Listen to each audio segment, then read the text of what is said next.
오늘 우리가 상고하려고 하는 본문은 빌립보서의 핵심장이라고 할 수 있는 2장을 이제 상고를 하게 됩니다. 우리 앞장에서도 살펴보았지만은 바울이 이 빌립보 교회를 얼마나 사랑하는지, 그리고 또 빌립보 교회도 얼마나 바울을 잘 사랑하고 섬기는가 하는 것을 전제로 했을 때에 그 내용들이 다른 어떤 서신서들과는 목적도 다르고, 또 그 안에 서신 속에 빌립보 교회를 향한 그 바울의 깊은 사랑이 담겨 있는 것을 보았습니다. 이렇게 바울에 대한 사랑도 열심히 있고, 그 다음에 복음을 전파하는 일에도 굉장히 열정적으로 참여하고, 고난 중에서도 그 일을 잘 감당하는 그런 빌립보 교회였음에도 불구하고 이 교회에도 문제가 있었는데 그것은 내부에 분열의 조짐이 있다는 것입니다. 우리 4장 2절과 3절에 보면 유오디아와 순두계에 대한 이야기가 나옵니다. 그래서 서로 하나가 되라, 그렇게 권면이 나오는데, 아주 열정적인 이 여자 성도들인데 이분들이 굉장히 열정은 컸지만 뭔가 너무 그 열정을 경쟁적으로 하다 보니까 그 교회 내에서 분열의 그러한 씨앗들이 되었던 것 같습니다. 그래서 바울은 이 사실을 알고 그들이 사랑으로 하나가 되기를 촉구를 합니다. 우리 1절 먼저 같이 한번 읽어보십시다. 시작. 그러므로 그리스도 안에 무슨 권면이나 사랑의 무슨 위로나 성령의 무슨 교제나 긍휼이나 자비가 있거든. 사실 1절에서 4절까지를 우리가 이제 한 단락으로 보는데, 그건 교회가 하나 되기 위한 것에 대해서 권면하는 내용입니다. 그런데 1절에서 4절은 헬라어는 한 문장으로 되어 있습니다. 우리 이 1절 내용에 먼저 보면 빌립보 성도들이 고난이나 핍박 가운데서도 그리스도의 영광을 위해서 그렇게 하나가 되는, 그런 일치되는 삶을 살기 위한 어떤 원리를 제시를 하고 있습니다. 그래서 권면, 사랑의 위로, 성령의 교제, 긍휼과 자비, 이렇게 제시를 하고 있지요. 권면은 무엇일까요? 권면은 하나님의 말씀으로 그리스도 안에서 교훈을 하고, 또 경고할 뿐만 아니라 위로하고 격려해서 믿음이 연약하거나 아니면 시험에 든 성도들을 그리스도 안에서 굳건하게 세우려고 하는 것을 의미하는 거지요.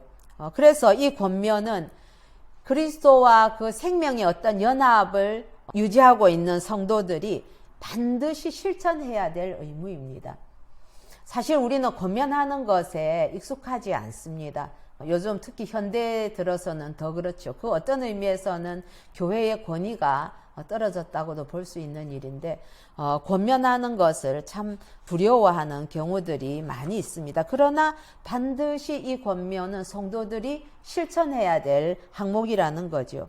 뿐만 아니라 이 권면을 통해서 고난과 슬픔 속에 있는 자들에게 용기와 기쁨을 그렇게 주는 걸 통해서 성도들이 하나가 되게 하는 그런 매우 중요한 요소가 된다는 것입니다.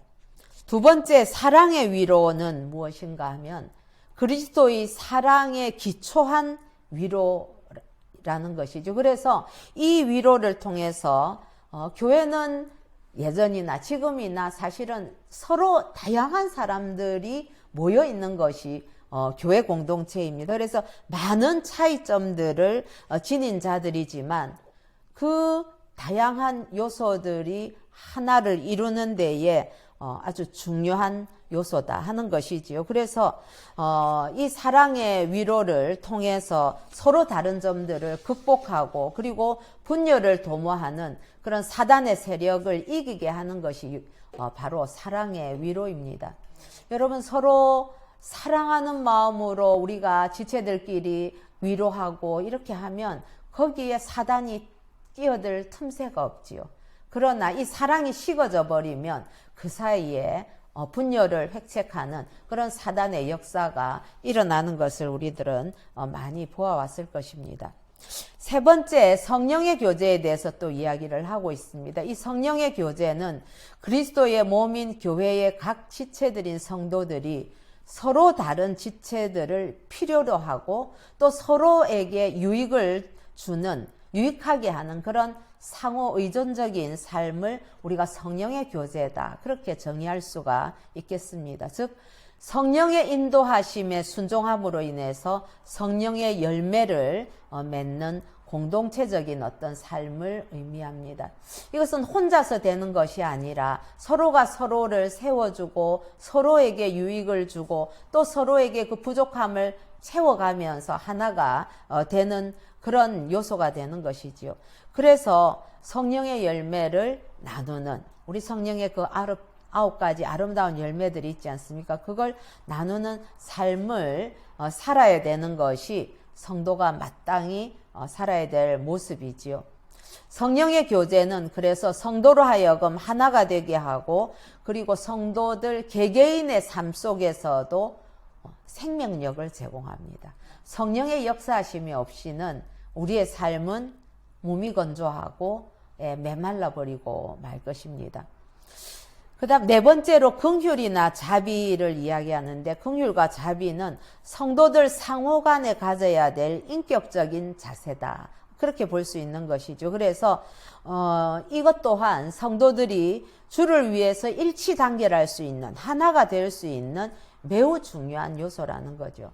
그래서 여러분, 성도들 사이에 서로를 긍휼하게 여기고 서로에 대한 자비함이 없다면 어떻게 하나가 될 수가 있겠습니까? 예, 칼로 딱 두부 자르듯이 잰듯이 그렇게 서로에 대해서 판단하고 또 긍휼한 마음이 없이 참 마음이 메말라 버린다면 그 공동체는 하나가 되기 힘들 것입니다. 긍휼은 전인격을 동반한 사랑의 관심과 도움을 뜻한다, 이렇게 이야기하고 있고요.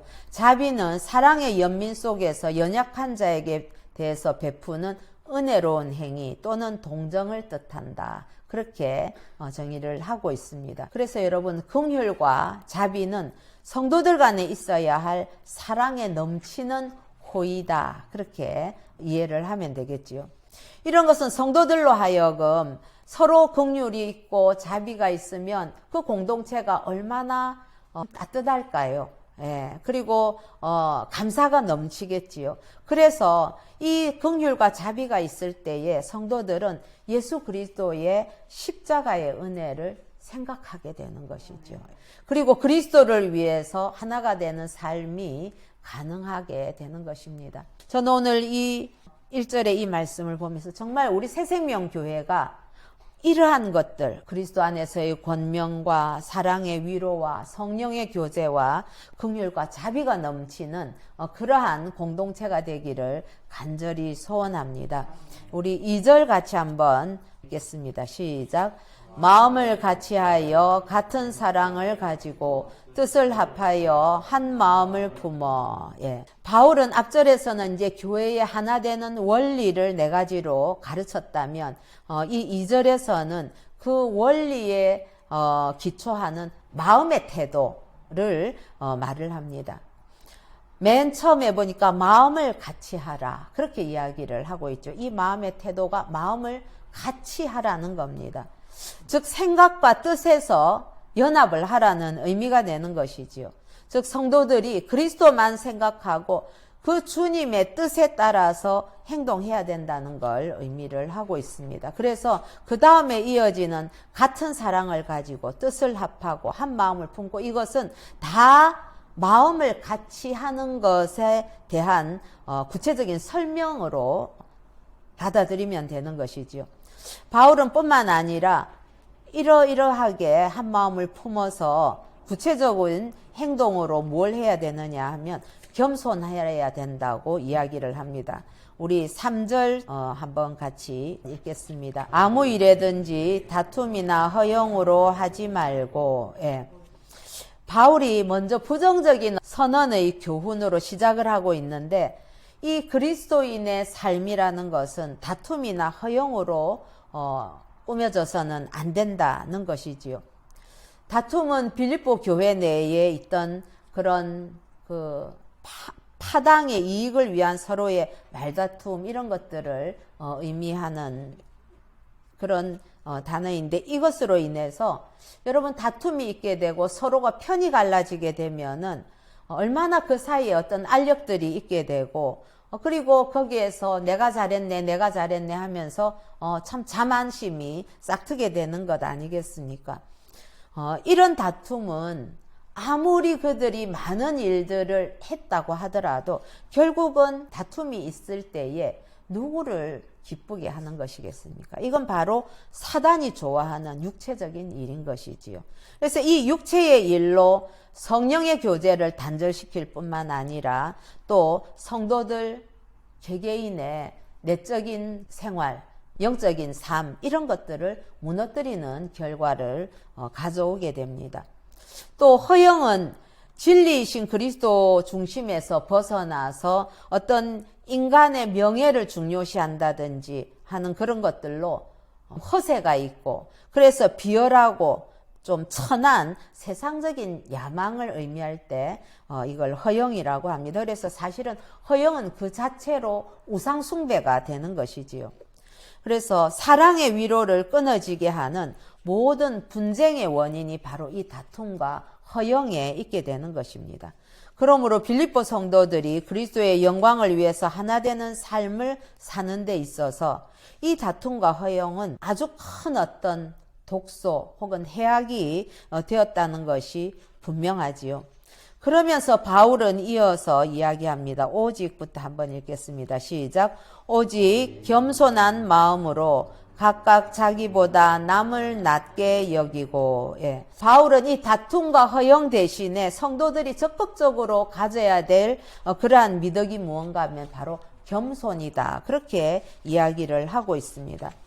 여러분, 겸손이라는 단어의 의미는 원래 자신을 자기의 어떤 가치 이하로 여기는 마음 자세를 겸손이라고 합니다.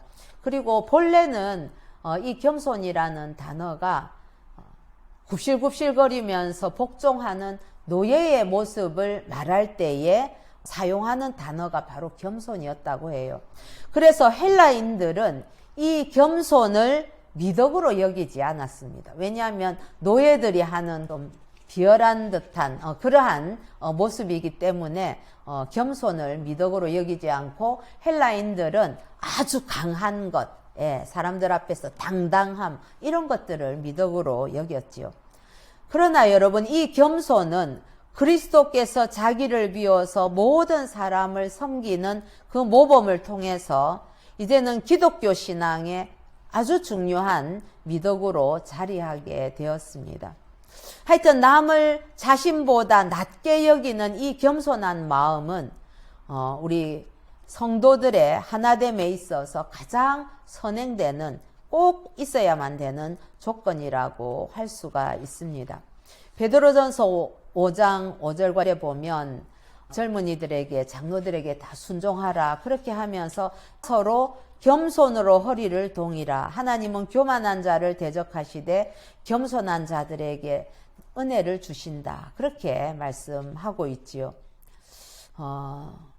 이 겸손이야말로 그리스도인이 마땅히 가져야 될 하나됨을 위한 가장 우선적인 조건이다. 그렇게 볼 수 있습니다.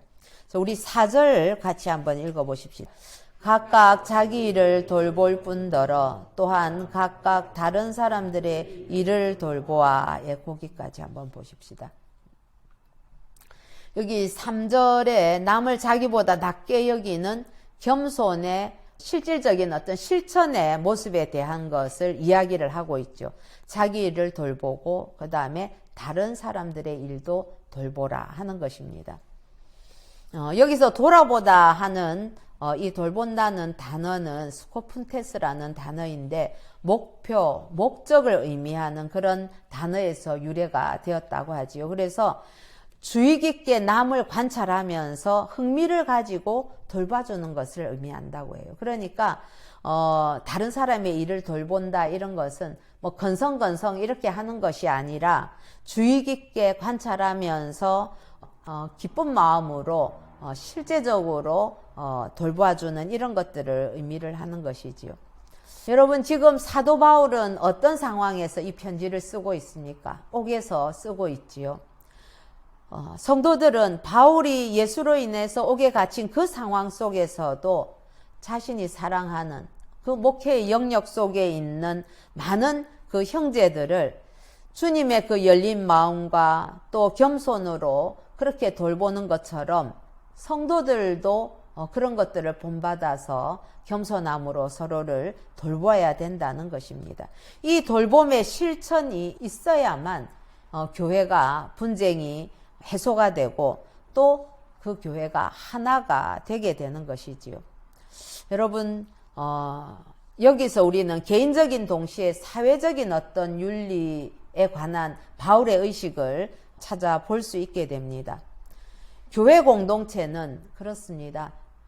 복음을 전파하는 공동체인 동시에 서로 우리 공동체 안에서 지체들의 삶을 돌아보고 함께 나누고 세워가야 될 사명이 이 교회 공동체에 주어져 있습니다. 우리가 이 팬데믹 상황을 이제 1년 이상 지나오면서 가장 우려하는 그러한 부분들이 있다면 그거는 교회를 아주 약화시키는 요소로서 바로 공동체성을 약화시키는 것입니다. 서로 만나지 못하고 교제를 못하니까 교회의 이 공동체성이 떨어지게 되죠. 여러분, 서로 만나지 못하는데 어떻게 개별적으로 서로를 잘 돌아보고 살펴보고 할 수가 있겠습니까? 자연적으로 그런 것들이 멀어질 수밖에 없고 개인 중심의 신앙으로 고착화될 위험이 상당히 많이 있습니다. 예, 그래서 교회의 중요한 정체성 중에 하나는 위로는 하나님을 사랑하고 옆으로는 이웃과 그리고 형제들을 사랑하는 공동체가 교회의 공동체라 그렇게 말할 수 있겠습니다. 이런 시대에 우리가 지금처럼 이 팬데믹의 시대를 지나가면서 비대면을 요구받고 있는 이 시대일수록 우리가 우리의 사각지대에 놓여 있는 그런 숨겨진 성도들 혹은 익명의 성도들은 없는지 늘 돌아보면서 돌봄을 실천하는 그런 우리 교회 사명을 잘 감당할 수 있기를 우리 주 예수님의 이름으로 권면합니다. 이제 4절 후반부에 보면 다른 사람들의 일을 돌보아 나의 기쁨을 충만하라 이렇게 얘기합니다.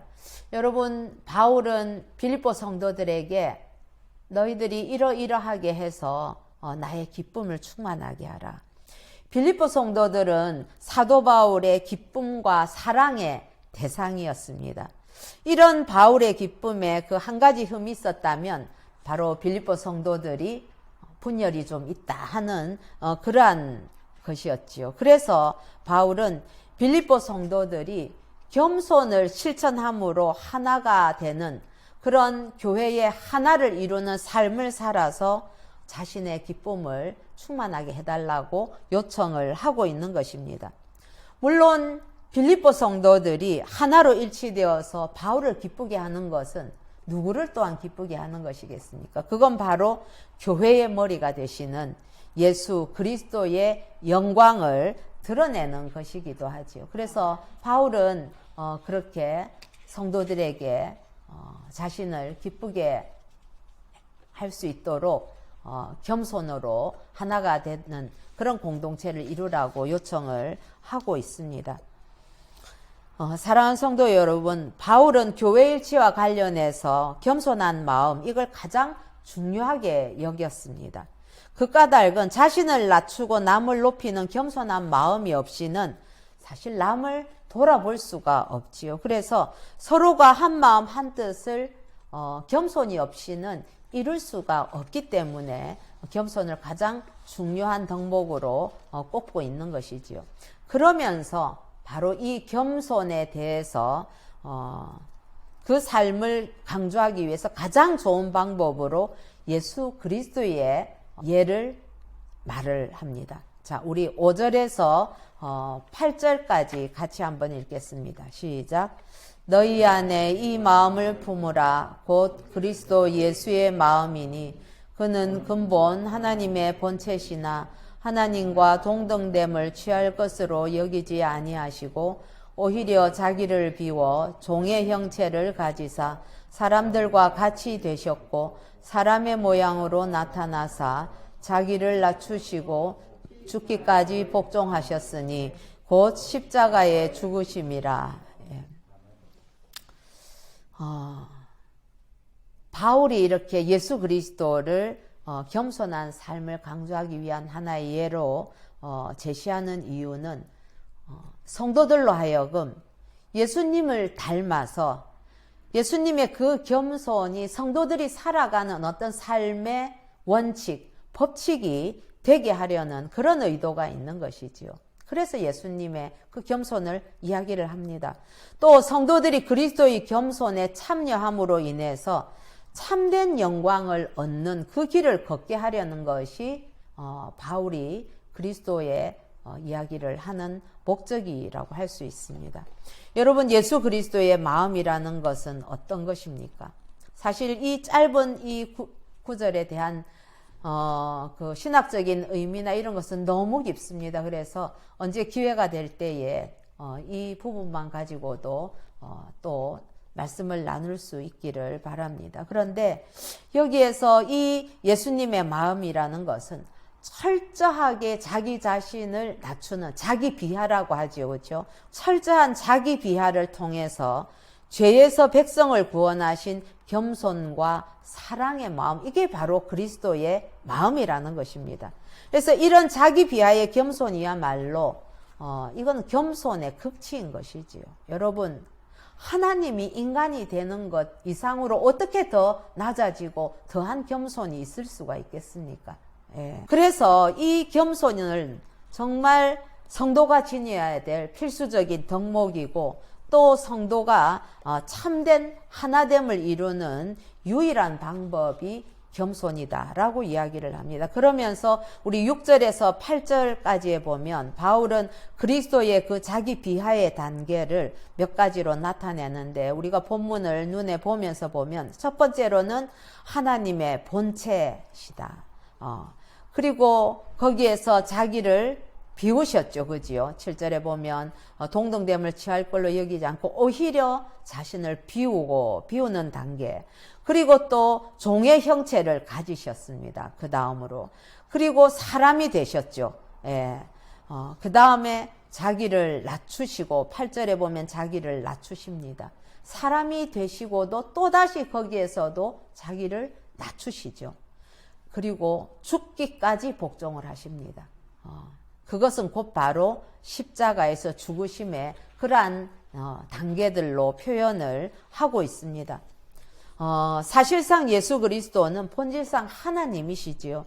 그리고 그분은 우주의 창조주이시고 우주의 주재자로서 신적인 영광과 존귀를 계속적으로 누리실 수 있으신 그러한 하나님이십니다. 그럼에도 불구하고 예수님께서 인류 구원을 위해서 성부 하나님의 뜻을 쫓아서 성육신 하셨고 그리고 또한 십자가에서 죽기까지 하나님께 복종하신 것입니다.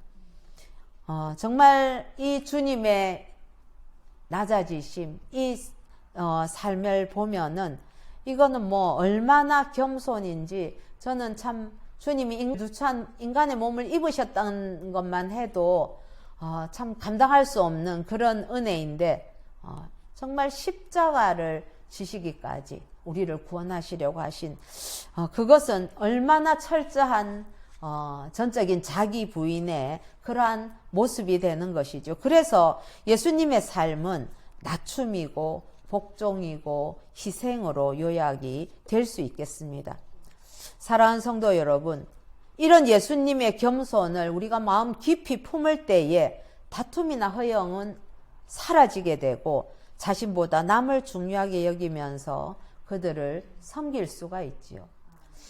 여러분, 겸손이라는 것은 겸손한 마음, 태도 이런 거 될 수 있는데 이것은 결국은 무엇으로 나타나겠습니까? 그것은 섬김이라는 행위, 섬김이라는 모습으로 나타나게 될 것입니다. 그래서 우리가 겸손이라는 것을 단지 하나의 뭐 교리라든지 어떤 그 율법적인 어떤 행위로 받아들인다면 그건 머리에서 끝나버리고 말 것입니다. 실제로 이게 삶에서 우리가 어떤 변화가 없다면 교회의 하나됨도 결국 헛구호에 그치고 말 것입니다. 우리 힘으로는 사실 이 겸손한 삶을 사는 것 쉽지가 않지요. 그리고 단편적으로 이렇게 그런 태도를 조금 취할 수는 있지만 본질적으로 우리 인간은 항상 다른 사람들 위해 군림하고 싶고 자신을 드러내고자 하는 욕구가 늘 우리 속에 잠재되어 있습니다. 그러면 그렇다고 해서 우리가 이 겸손한 삶을 살아가고 주님을 본받는 것이 불가능한 것입니까? 그건 아니지요. 성령께서 우리 안에 계시고 내가 주님 안에 있고 주님이 내 안에 있을 때에, 그래서 내가 주님 안에서 죽었다는 그 고백이 될 때에 내 안에 그리스도가 사시면 그 그리스도께서 그 온유하고 겸손하신 그리스도의 성품을 좇아서 겸손의 삶을 우리로 하여금 살아가게 인도하실 것입니다. 여러분, 그렇게 하기 위해서는 끊임없이 우리가 주님을 묵상하고 주님의 그 삶을 깊이 생각하고 따르려고 하는 우리의 자세 또한 필요하지요. 그렇게 우리가 주님을 향해서 마음을 열면 성령께서 그것도 인도해 주신다고 저는 믿고 있습니다.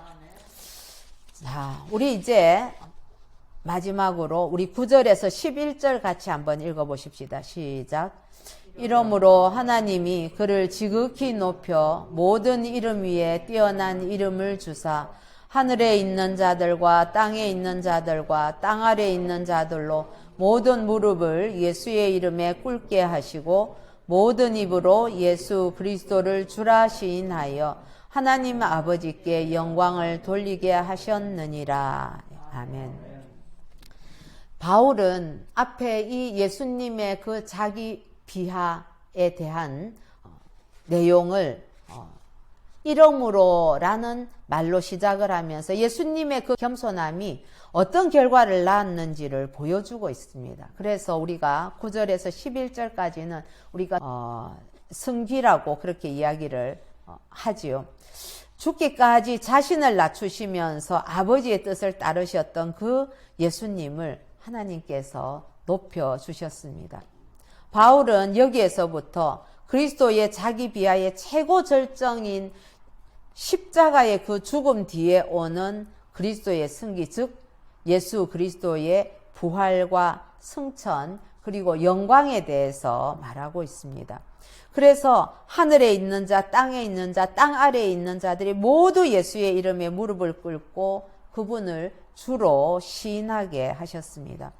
바울은 예수님을 통해서 완전한 그 겸손의 모범을 제시했을 뿐만 아니라 겸손한 자를 어떻게 하나님께서 높여주시는지도 지금 우리에게 이야기를 해주고 있는 것이죠. 그래서 그리스도 안에서 서로 낮아지는, 지금 성도들에게 겸손하라고 얘기했는데 우리가 서로가 서로에게 낮아지고 남을 나보다 낮게 여기면서 서로를 돌보고 하는 이 겸손함이 그냥 비굴하거나 자존심 상하거나 못난 것이 아니고 소망이 있는 축복의 길이라는 것을 우리에게 예수님의 예를 들어서 알려주고 있는 것이지요. 우리 주님은 그래서 모든 이름 위에 뛰어난 이름을 가지게 되셨는데 에베소서 1장 21절에 보면 모든 통치와 권세와 능력과 주권과 이 세상뿐 아니라 오는 세상에 일컫는 모든 이름 위에 뛰어나게 하셨다. 그렇게 말씀을 하십니다. 그래서 뛰어난 이름을 주셨다는 것은 곧 그리스도께서 온 우주 만물의 통치자라는 것을 드러내는 것이죠.